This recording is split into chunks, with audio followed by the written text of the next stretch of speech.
Alright, Trevor, what game we playing today? Roborally. Ooh, sweet. Do you like Roborally? I do. It's a fun game. And why? Because I always win. Is that the only reason? No. It's also fun because of all the chaos that goes on.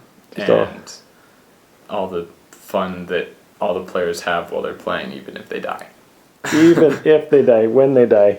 Well, sweet. That looks pretty cool. Well, what's Roborally all about? Roborally is about getting to these checkpoints in order. Okay. And the first person to get to all the checkpoints in order wins. Well, sweet. That sounds pretty simple. Yeah, and then you'll notice everything else on the board, and then you will change your opinion. Oh, and is it just the same board every time? No, there are multiple boards. There's a backside to this board. There are double sides to all these boards. Ooh, a lot of different maps. And the rule book right here has got a bunch of different scenarios you can set up depending on how many players you have, what length of game you want, where to set the checkpoints, etc. Stuff like that. Oh, man. So much to explore. We've hardly even scratched the surface, huh? Yeah. Well, sweet. Well, why don't you tell me how you play? Alright, so after everybody has chosen their robot, everyone is dealt 9 cards at the start of the game. 2, Okay. 3, 4, 5, 6, 7, 8, 9. Now, do you show everybody your cards? No. What do they look like? These cards are for you and your eyes alone. Okay. After everyone has been dealt their 9 cards, you flip them over all at the same time, so everyone has an even amount to look at their cards. Flip them over They'll just to be look at them. right. So some will be rotates, U-turns. Some will be moves, move ones. There's backups, another backup. So there's move cards, rotate cards, and Okay. yeah, that's basically it. What you do is you can choose 5 of these cards, and you program them into your bot's Register. computer, or whatever. Okay. So what you do is you take a look at where your bot is, and there will be, at the start of the game, everyone will start at like 1, 2, 3, 4, depending on how many players there are. And Right. so I'm right here, Okay. and I'll say, okay, I need to get to this flag. Which of these cards will help me get there the quickest? And then I'll just say, okay, I'll need a lot of move cards, and you put them face down, and once everyone has programmed their robot, Yep. everyone except one person, you flip this timer. That leaves the last person with a time limit to program their robot. If they don't program their robot before the time runs out, someone takes their cards and randomly fills the rest of their registers. Oh, nice. Okay. All right. So now they're filled. So I don't know what these last ones were, but I believe these first couple were a move.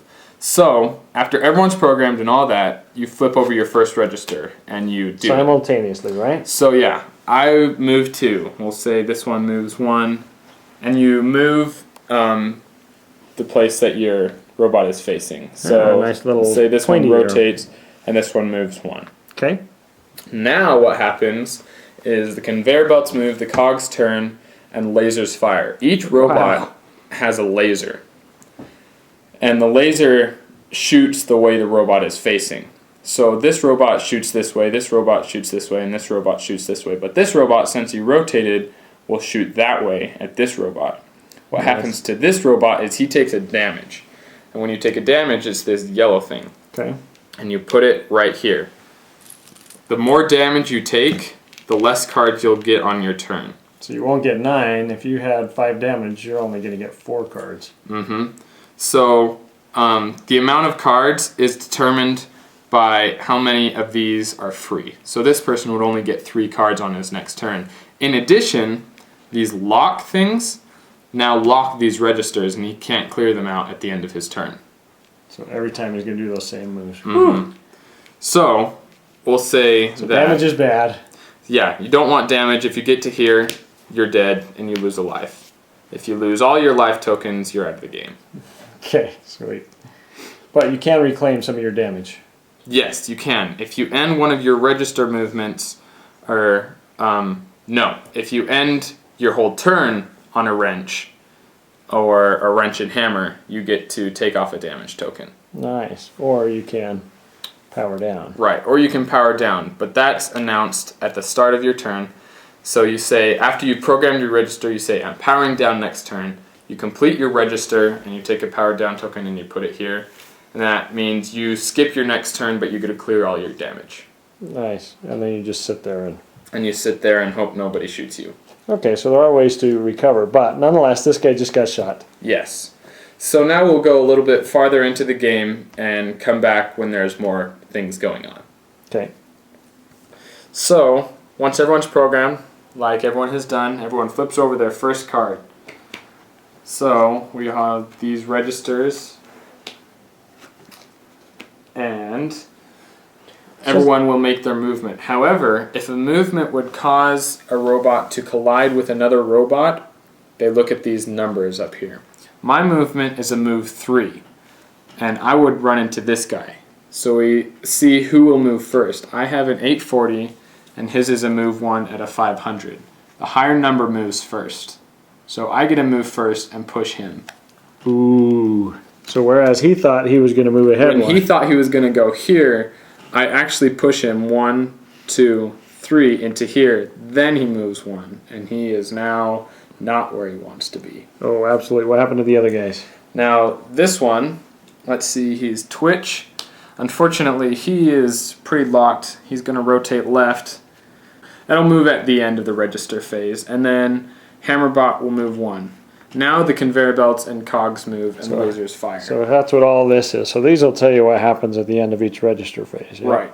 Okay, So first of let's do all, 'em. express conveyor belts move 1 space. There we go. Now normal conveyor belts move 1 space. So these blue conveyor belts move 2. That's why there's 2 arrows. Since he turned, his bot turned. Nice. The conveyor belt Okay. turns him. Now the cogs fire, or not the cogs rotate, so it rotates in the direction of the arrow. And then lasers fire. That's all the robot lasers and the red lasers. Since there's 2 lasers, this poor guy got hit twice and he takes 2 damage. Let's see, he's Hammerbot, so he'll take 2 damage tokens. And now that he's not where he wants to be, he will most likely be destroyed. We'll find out. All right, what's the next phase? Next, we'll have a rotate left for him. He Yep. rotates right, and he'll just be moved right back. The Twitch will rotate left, and then Hammerbot U-turns. Oh. Even better. Okay, so conveyor So- belts. Conveyor belts move. Again, it turns him. The cogs turn, and then lasers fire, and he gets hit twice more. Not doing so well. Now you'll notice we're getting into some locked. Twitch had an unfortunate hand, and all of his cards are rotate, and it looks like he's headed for destruction. So now that these registers are locked, he can't do anything about it, and that does it every time unless he chooses to power down. Man. Ouch. So we go on to register 3. I move 1. Spinbot will rotate right. He's just spinning. Poor guy. He will rotate right. And then Hammerbot will move 2. Still in those darn lasers. That's what happens when someone pushes you. It usually messes up your whole turn and even kills you sometimes. Yeah, with those moves, he was actually going to be doing pretty good, getting close to the first flag. But because he got bumped, he's host. Yeah. All right, all the movement. All right, so conveyor belts move, cogs move, lasers fire. Bam, bam. He's about damaged out. Yeah. One Ouch. more turn in those lasers and he will be destroyed. Let's find out if he stays there. Now, 4th, move 2. Spinbot backs up. So Ooh. he's finally off of his cog. Rotate right, Twitch. And then Hammerbot moves 1. Yep. Okay, so now what just happens?